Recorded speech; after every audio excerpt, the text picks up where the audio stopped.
right, welcome back to the 30 minutes of fame. If you're just looking at my screen here, we today I've got Maui from Moana. If you ordered off Timu, um, comedian just dropped his album called All You Can Eat on Spotify. I had to listen to some of this last night, and I laughed so freaking hard, man. Today I feel like I did a sit up. Hey, good, It's good. some I'm happy pretty to hear funny that, shit. David. Good, Uh, good. Still Johnny aiming. Pogo from Airdrie, stand-up comedian, karaoke all-star. Uh, His picture's probably up at some 7-Elevens. We'll get all into that. But welcome to my show, man. Thanks for coming on with me. Yeah, thanks for having me. I don't do a lot of podcasts, so I'm trying to get myself out there more as I've been doing the last month. So I appreciate you having me. Nice. Well, the 30 minutes of fame. So I had my 15 minutes of fame about 6 years ago when all this shit with finding the paramedic went viral. And then I came up with, let's get some other people's a voice, and then we're gonna have 30 minutes of fame. So you never know. These episodes are really big in the Philippines for some reason. Shout out to all my Filipino users. But Right on. Putang in. cool. Your album just came out on Spotify, All You Can Eat. Um, Yeah, yeah. four I days love it. ago. I went to a an Asian buffet one time, drunk out of my mind, and I called the manager over. I'm like, "Listen, you guys should call this restaurant All You Can Eat and Dim Sum." Huh. I thought it was genius. It's never happened, but maybe someone out there, you never know. You never know. So, Hopefully, you get credit for it. well, you never know. So, how long you been doing comedy, man? What's your story? How'd you get into that? And I guess we'll go from there. Yeah, it started in I think it was 2016, November 2016. So I'm on my 10-year anniversary here. Basically, I got fired from a job. I was just kind of done with it. Maybe it was November 2015. I can't quite remember. It was 10 years ago, but I got fired from a job and I just said, screw it. Let's take my hand. It's something I've never done before. And people had always told me I was funny. I went to a couple open mics. I saw the talent that was there in Lethbridge, Alberta, and I thought to myself, I think I'm funnier than these guys. So yeah, just went on stage one time, did awful, awful, I have to say. Looking back on it, it was a lot of jokes about my ass, and I chugged a beer on stage. It was probably the most nerve-wracking 4 minutes of my life, but the adrenaline I got from it, I just loved it. That I kept doing it, and eventually I got good at it, where people wanted to pay me for it. So that's my story in a nutshell. I love it. Now you're half Métis, half German. Um, Well, technically, I'm half Cree. My right. mom's Cree, and then I'm German. And then I'd say I'm just Métis. It's just easier that way. But I mean, there is the Cree and the Métis. They're so intermingled that there is Métis people in my family. So if we're really getting into semantics, it'd be like 25% Polish, 25% German, 25% Cree, 25% Métis. I guess more so we could do like 33% Korean, whatever the rest be French if we're really getting down to semantics. But yeah, a little bit of everything. Now you had mentioned in one of your sets I was watching about just showing a little bit about of your indigenous heritage with some items on your lawn and something up in your window. What's your Yeah. It's wild. Like those are the videos that have taken off the most. And I was surprised by that because I never considered those my actual strongest material. In fact, there are times when I'm in audiences where those jokes just don't land because mainly the audience just doesn't understand it. The But a lot internet, of the my internet is so funny, man. Like, Yeah, just a lot of Aboriginal people saw those ones and shared and reposted those because they're like, this is so true, right? And those were just things I had in my childhood. Like I at my mom's place, we never had curtains. It was always bed sheets. It was just you just tack them. Probably because A, my mom didn't want to spend money on curtains, and B, I don't think she even knew how to put them up. But a bed sheet, all you need is some tacks, you just and it's there. It does the same job. I've seen it. There's a few wolf sheet houses here, and we're we're going for coffee this morning. We passed one. I'm like, oh my God, look, there's three freaking tricycles on the front lawn. That's hilarious. I buckled over. I'm like, holy shit, he was right. Yeah, yeah, like it's not something I ever thought just I thought it was more about like my family and and whatnot. I didn't realize that it was just a general thing amongst the culture. So there you go. So have you, with how offended everybody is with everything these days, do you, I'm just watching your clips. I'm like, wow, this guy really doesn't give a shit. Like it's, if people don't like what they see, turn the channel. And I love it. That's why it's so real. I'm like, I gotta get this guy on because it's so rare to see anymore. Everyone's so afraid. Yeah, I mean, I just try. I go by the mentality is just make your jokes funnier than they are whatever ist you're talking or ism, right? So sexist, racism, transphobiaism, whatever it is, as long as the joke is funnier, right? So if you just make a racist statement and it's not funny, that's not a good joke. But if the joke is funnier than it is perceived racist, then it's a good joke. So I take chances, I take risks. I've definitely done some jokes that were not funny and they were more ist than they were funny. And you know what? I retooled them or I got rid of them completely. Not for the sake that I'm afraid to offend people, but just for the sake that they weren't funny. And I'm just trying to get the funniest shit out there, you know? So you've done probably, have you toured outside of Alberta or like what's the small town story you get? Like when you say you played a show here in Claresholm at the Bell Hotel, what Yeah. what was that like and what did you think of our one traffic light? Well, for the first question, yes, I've toured extensively throughout Canada. I'm actually signed with Yuck Yucks, so I've headlined every Yucks club in the country, from Vancouver all the way over to Halifax and everywhere else in between. The only places I've never done comedy is Newfoundland, your hometown, and then the three territories. But every other province I've been to and done comedy in. For the second question, how the show Claire's Home was. It was okay. Definitely not the worst show I ever had. It was like on a Wednesday night or a Thursday night. And the guy just paid me like a few $100s to come out and entertain. I brought an opener. I'm not going to name names, but they didn't do very good. So I went up to a crowd that was like, why the hell are we here? And yeah, I did my thing and, I got laughs and the tens of people that were there enjoyed it. So, it actually wasn't as bad as the show I did in Nanton. I had a real tough gig there. It was a Christmas party, and that one was super well attended. There was like 200 people in attendance, and I went up with a fellow comic, and they did the first 45, and then they took a break to do a live auction and settle the silent auction and settle the 50-50, which took like a friggin' hour. And then I went on stage close till 10 o'clock, and everybody was just, we're done. We already had, 45 minutes of comedy. The whole point of the event is now over. We've raised our money. We all just want to go home. It's late. We're tired. And I had to slug through 45 minutes of just disinterested people. So, sometimes the small crowds are better than the large crowds, funny enough. My little town here is, for people that know, Claresholm has 3,870 people. We have one traffic light, maybe 11 liquor stores and 13 churches. And right in 11 between liquor all those stores. liquor stores and churches is one of the biggest addiction centers in all of Southern Alberta. So, Oh, really? yeah, No, I don't stop in Claresholm much. I drive no. through a lot because my family's from Lethbridge or lives in Lethbridge. So being here, I do go home to visit my mother and my brother. And yeah, I'm always passing through Claresholm.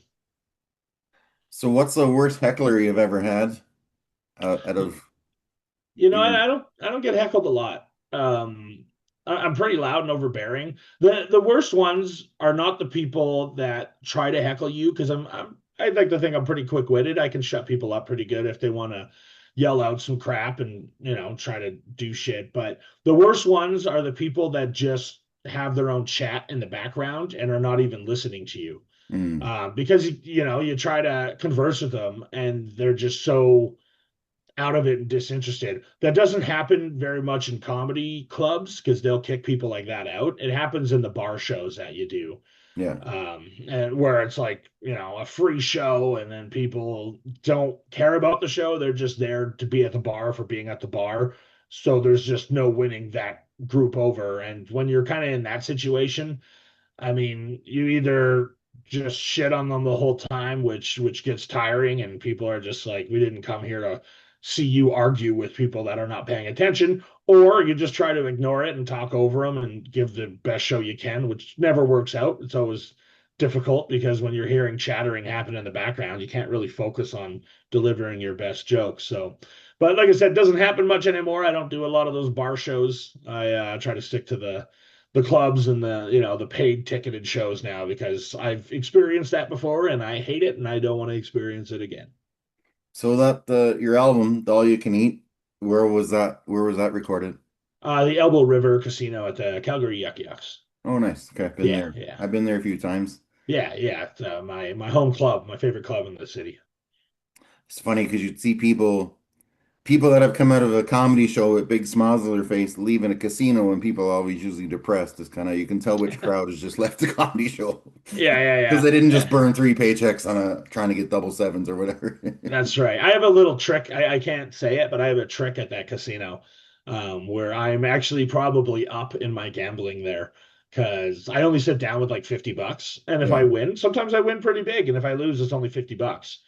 Right. So, yeah, yeah. And when I'm there doing my shows, it's just easy to go down, play some $5 blackjack and see if I can increase my earnings that night.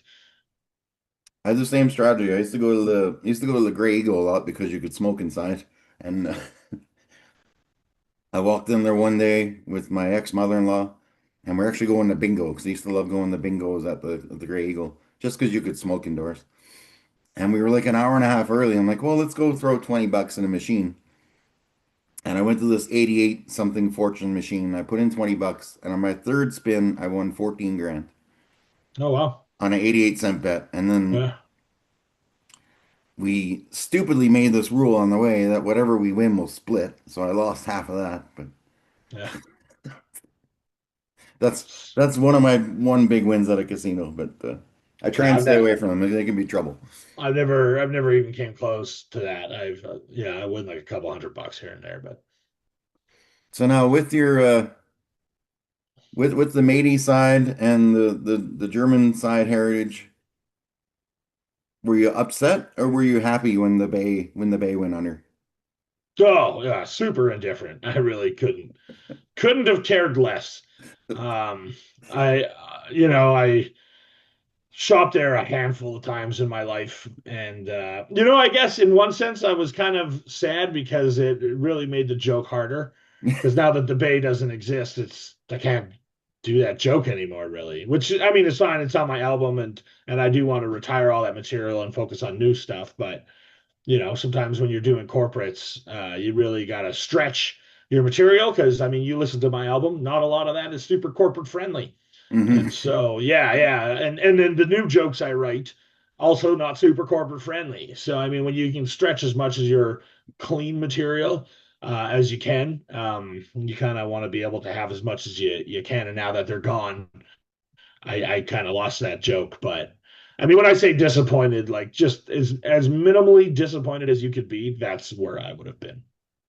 If anyone's watching this and they have no idea what the hell I'm talking about, go look at Johnny's links. I'm going to post in the description and just look up the whole fur trader bit and you'll understand. Yeah, I think that one is too fat for the mall. Yeah, Yeah, I'm pretty yeah, because I'm at the mall for that one. So that one's called Too Fat for the Mall. perfect. So there we go. I'm going to fire all your links in the bottom there.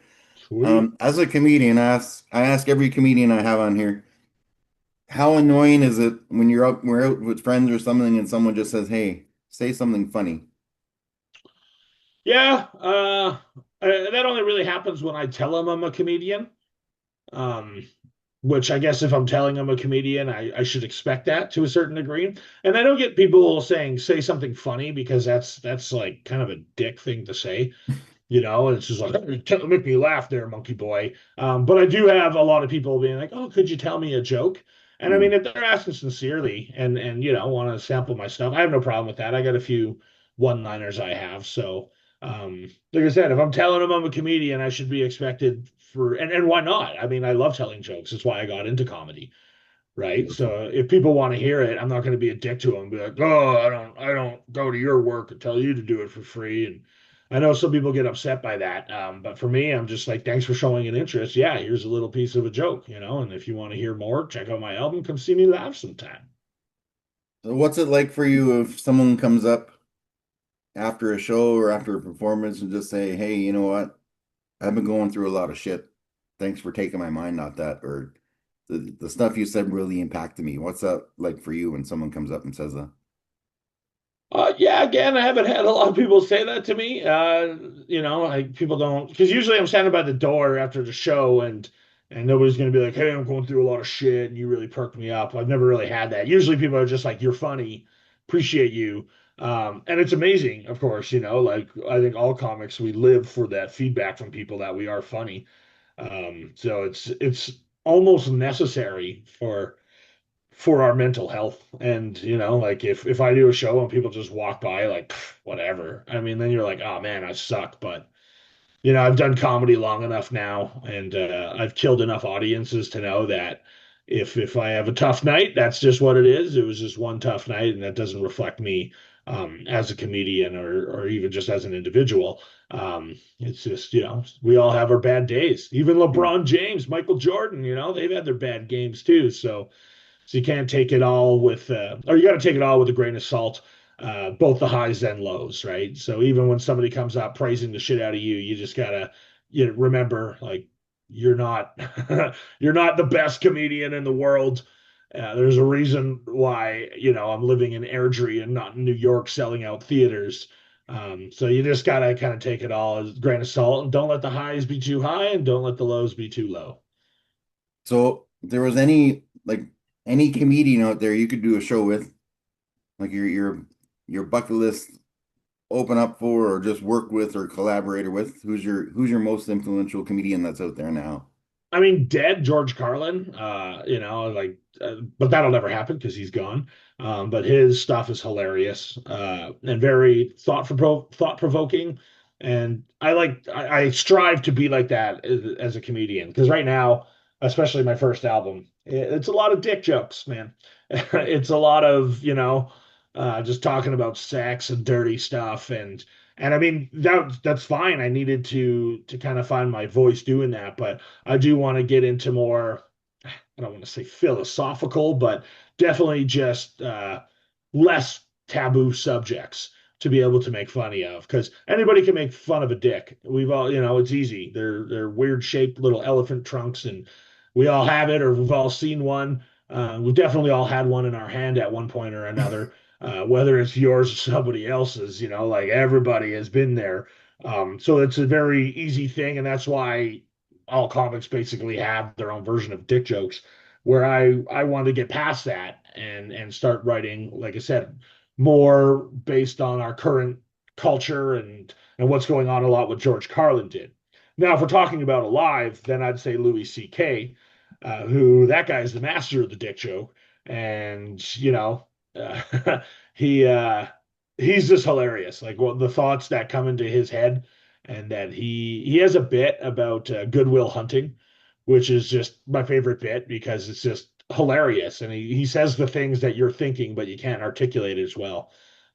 So yeah, I would love to meet him and do a show with him.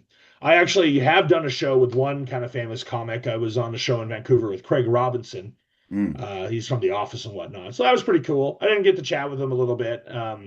Like we spoke for like 1 minute, took a quick photo to show people that, oh yeah, I'm Doug Judy's best friend now. But yeah, the experience was fun. So I would hope to have that with Louis C.K. someday, and hopefully I would be able to chat with him more. beautiful. Perfect. Yeah. If I was ever a stand-up comic, I would have wanted to work with Mitch Hedberg. That guy is my favorite comedian of all time. Oh I don't yeah. know, it's just so random and just so my brain works a lot like that, where I just spit out random shit that comes in my brain. Sometimes it's funny, sometimes it's not. I would recommend you to check out Charles Haycock.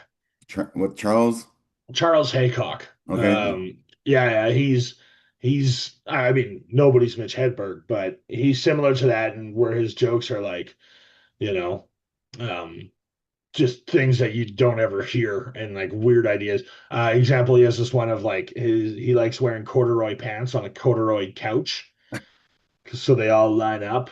And then his girlfriend's like, "Hey, can you slide over?" And he's like, "I don't know if you know how train tracks work, but I can only really move in one direction." So he kind of has that similarities with the kind of outlandish deadpan humor. Yeah. I love it. Um, I was looking on your Facebook last night. Well, then there was a video that hit me as someone that's been through, well, both me and my girlfriend, we've lost a combined 400 pounds together. Well, before we met, but now we just joined the gym 3 months ago and we're got my fire lit and almost died. So you're setting out on a little mission yourself and you're already down 50 pounds, I believe it said. Yeah, actually, I'm down to 67 now. Wow. Yeah, because last year I was 400 pounds and just miserable, man. Like, I mean, I'd still go out and do comedy, and honestly, my fat jokes were funnier. Uh, I have this one where it's like me and my wife, we don't 69, we teeter-totter, and the fatter you are, the funnier it is. Honestly, I can't even really do the joke anymore. Like, I mean, I can get away with it, but it's just not packing the same punch because people are like, oh, like I've definitely seen fatter people than you. I don't, I think you could suck it in and be able to get that 69 in there without having to balance her off your belly. So, um, that part kind of sucks, but who cares? Like I'm not, if I can't write enough new jokes to be able to abandon my old fat material, I don't deserve to be a comedian. So I put them all out there. They're on my album, and yeah, I fully feel by the end of the year, I absolutely won't be able to tell those jokes because people will just be like, that doesn't make sense, right? Yeah. So yeah, it's a good experience going to the gym, eating healthy. I'm not even drinking right now. I'm taking a bit of a break to kind of really shed some pounds and hit some of the goals that I want to hit. And I'm not just losing weight to lose weight. I'm going to the gym and getting stronger and I want to be in a body that I used to envy. And not to say that I want others to envy me, but I want to be able to show people like, hey, there is a way forward. And the body positivity movement's fucking pure garbage. Don't listen to that shit. No. If you really do love yourself, stop eating McDonald's every day and sitting on the couch and not moving your fat ass. Like get up, get walking, eat healthy, and give some relief to your joints.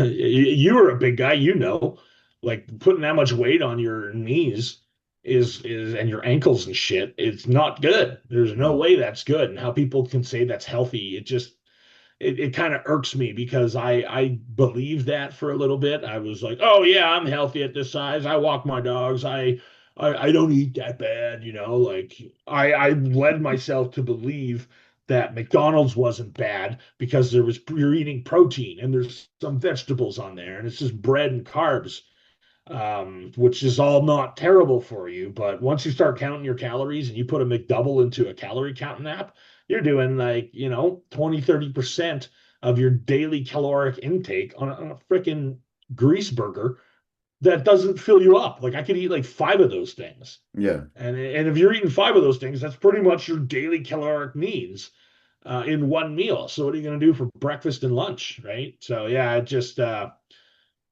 finally glad that I got over that mental hurdle of believing the crap that you're healthy at every size and that we live in a fast-paced world. You should be able to reward yourself with a meal here and there. Yeah, if you're not overweight and once in a while you want to have some fast food, fine. But I spent 30 some odd years treating my body like garbage. I don't need that anymore. I've cut it out and I'm focused on healthier living. When I first started, it was about 6 years ago. I was 392.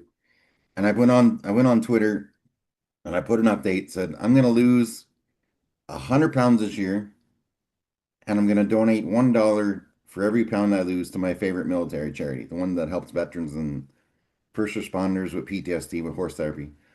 And it kept me so accountable on like days I didn't want to go, or if I wasn't really feeling the gym, I'd think about the veterans and first responders that charity helps, and it would light my fire.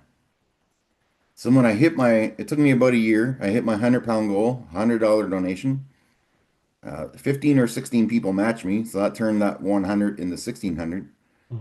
And then a lady that used to be on Dragon's Den saw that post and she doubled it. So all of a sudden it was up to like 4 grand.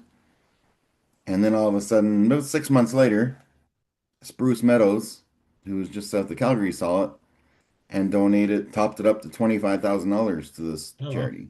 So damn. from one little $1 post, and just kept me accountable. Then I just kept going. Then I lost my fire for about a year. I didn't put any weight back on, but I met my girlfriend, and then we're like, there was a special on a gym. Like, let's rejoin again. So we've been going every second day for about 3.5 months, and it's when you look at, someone might say, oh, you know what, you've only lost 67 pounds so far, but I say go to like IGA or Sobeys and pick up 6 10-pound potatoes and walk one aisle with them and then put them down and you'll see how exhausted you are and like holy shit. Yeah, yeah, definitely. I mean, that's wild. Somebody would say you've only lost 67 pounds. Like you don't need those kind of people in your life if they're, saying it's not enough or whatever. I mean, every bit you do to better yourself, whether it's 5 pounds or 100 pounds, is, you know, it's a great effort. And honestly, to get over that mental hurdle to get back in the gym, congrats for you. It's not easy. Well, she lights my fire too, and if there's days we don't want to go, one of us will look at the other like, no, let's go. It's We got to do this because now we both picked our two favorite charities because I don't want to lose too much more weight because I don't want to get too tiny. But so now what we do is every time we go work out in the next 6 months, we're donating 50 cents each to our favorite charity. So $1 between both of us. So that kind of keeps the fire going too. I picked the same charity. She picked something from her past. And yeah, it's just little tricks to. But it's funny, I had a comedian on maybe it was 6 months ago. She lost like 87 pounds. And her whole bit used to be fat jokes, and she's like, I can't do them anymore. So I had to write a whole ton of new shit, which is pretty interesting as well. Yeah, good problem to have. So you went from watching your parents rent to a proud homeowner. What was the most unhinged things you did first when you were finally like, oh, I don't got to worry about a landlord anymore. It's my own place. What am I gonna do? Unhinged? No, nothing, man.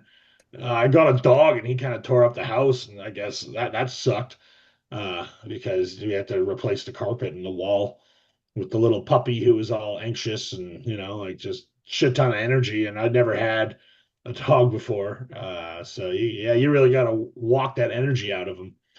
Um, but wouldn't change him for the world. He's 10 years old now. And I've had him since I turned, yeah, when we bought our first house. I think we bought it in May of 2016, and then we got the dog in October 2016. So he's been kind of my dog since I started being an adult. Nice. Um, but yeah, I mean, like when I was a kid, I never really thought about the homeowner stuff and renting. Um, I mean, we rented from a group called, or my mother rented from a group called Namarand, which is Aboriginal housing in Saskatchewan, and they would buy houses like in the middle of the nice white neighborhoods. And it was always so funny because you could tell the Namarand houses. They were the the tricycles, the unkept grass, the friggin' wool sheets on the windows. Um, and I had a buddy, Jared Bitternose, and he was also an Aboriginal guy in his house. Also, it was just like his grass was crazy. I mean, I still had a white dad. My dad would get pissed off at us, and he didn't even live there because my parents were divorced. When he'd come back, he's like, What is with your lawn? Like, cut the grass." And then he would make me and my brother do it, and we were just like, "You don't even live here, man. Like, why are you coming down telling us?" Because my mom didn't care. She did not care. When it's not your house, when you're just renting, there's no pride in ownership. And it was just place for us to basically sleep at night and play. And we destroyed that freaking basement, man. We destroyed it because we'd play hockey downstairs and we'd body check each other into the drywall. And like and then the ball, like you would shoot it and it would just hit the drywall. And we even did like wrestling matches. We'd have like I remember we saw a dog collar match on the WWF, I guess at the time, WWE now, and we wanted to replicate that, so we tied bed sheets around our necks, and we had wrestling matches in our basement. My brother's friends would come down, and it's a surprise no one got hurt because we did some pretty rank things. Um, I guess it just made us stronger in the end, but yeah, I remember when my mom left that house, she had to declare bankruptcy because the amount of damages that were done to it, she couldn't afford to fix it. And so she just declared bankruptcy and kind of left it up to Namaran to fix up the house. And then I moved in with my dad, and then it was a totally different world in high school. I had like strict rules, and he was yelling at me, and he found my cigarettes one time, and he freaked out, and another time I pissed him off so bad he punched a hole in my door, um, threatened to send me back to my mother, which in hindsight probably would have been a lot easier because the amount of rules that my mom had were not like my father. And but I knew that I needed discipline in my life, so I just kind of buckled up. And then throughout university, I mean, you're renting because you're going to school. Nobody can own a house. And then when I went to Europe for a little bit. First, I was renting there, and then when I came back, I was living with my brother in his first purchase house that he bought in 2012. So he was a pretty good landlord, I have to say. And I lived with him up until I bought the house. So I knew I didn't want to destroy the place I now own. So, as you said, what was the first kind of crazy thing you did? No, no, I bought furniture. I bought furniture and, tried to make sure the dog wasn't destroying the house too much, although he did not nearly the damages me and my brother did, but he did get to town on his little living room area. What breed of dog is that? I've got a lab who's half lab, half shepherd, who's like my best friend in the world. But Yeah, he's a lab mix. He's a mutt we got from the shelter. I love it. All right, man, I got two more questions for you, and then we'll call it a show. All right. I always end my shows with the stupidest question that you'll find out in just a moment, but Okay. it's just kind of the I've had some dark episodes, a lot of mental health stuff, addiction, recovery, just you name it. It's just my way of ending with a laugh. But if there's a young comedian, someone out here now watching this that's considering going the route and becoming a comedian or going out on stage or an open mic, what's your little tidbit of advice for them? Oh, don't do it. No. Yeah.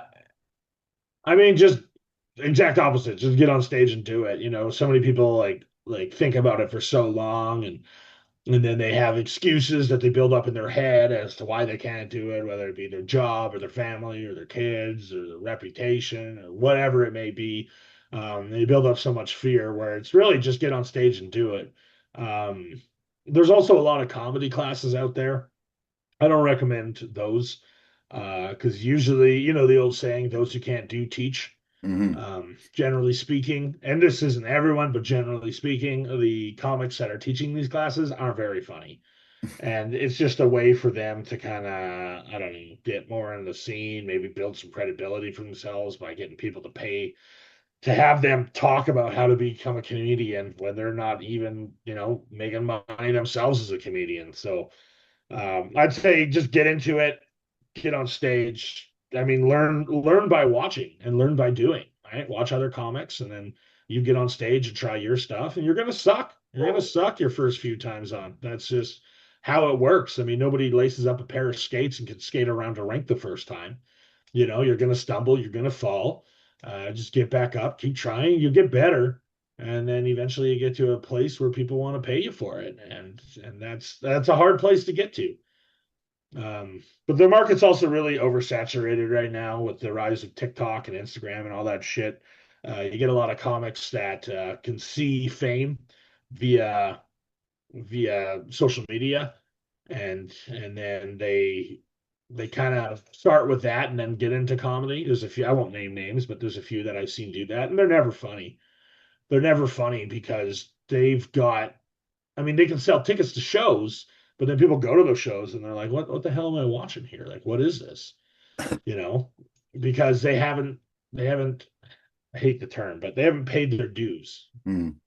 And I don't mean that in the industry sense, because like there are people that are like, oh, you have to be in the game for 10 years before you can even start. thinking of taking money, and I totally disagree with that. I mean, if you're funny and people want to pay you, you start taking it when you can get it, right? You know, there's no magical number that you have to wait for in order to start, trying to make a career of the damn thing. But in my opinion, get funny.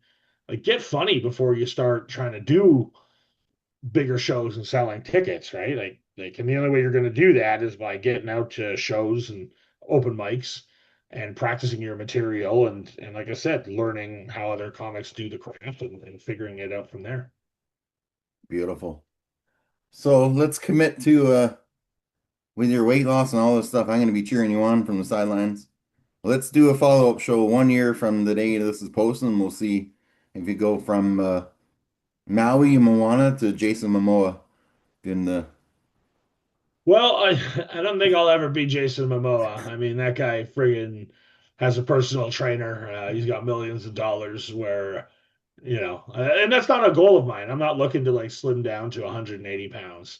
I'm happy with a Maui body, and I very much do not have a Maui body right now. Like when you look at him, he's a jack demigod, yeah. which I do get called that a lot.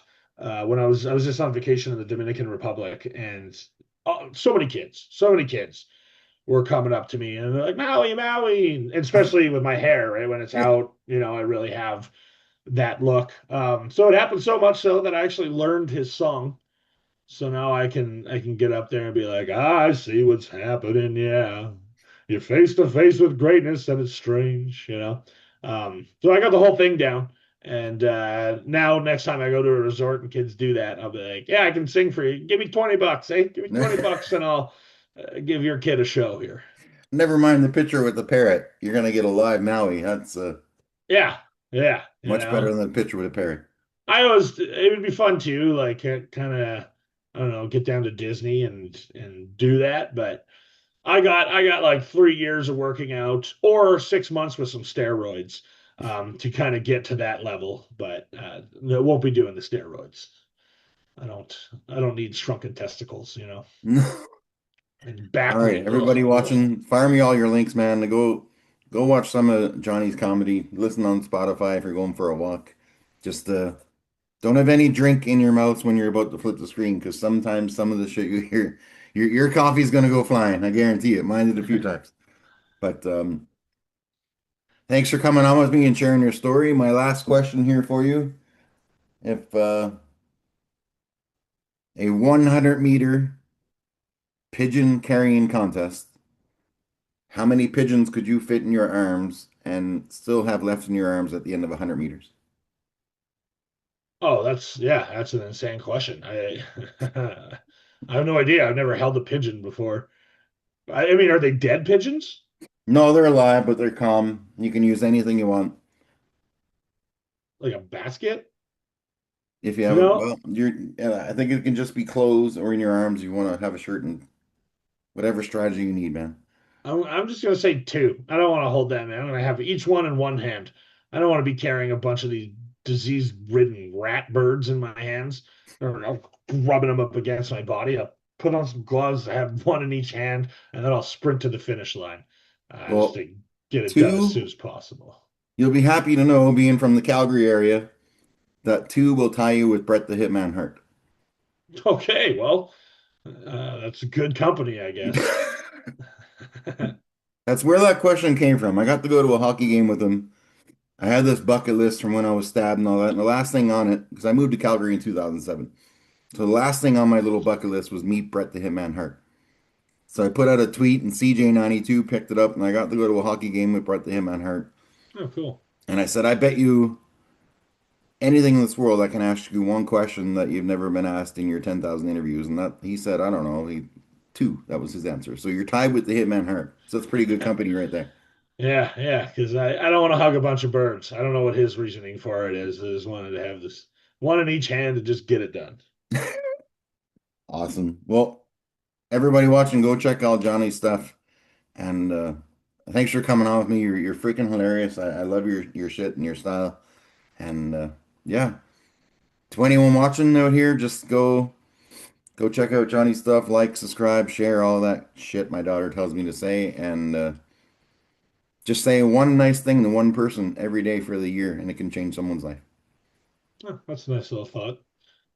That's my New Well, Year's resolution that my girlfriend gave me the idea, and every day I find someone on TikTok or someone that's posted a song or somebody in recovery, and I just say one nice comment every day, and it's pretty awesome. that's good. Well, thanks for having me on, Dave. And look forward to seeing this in syndication. Beautiful.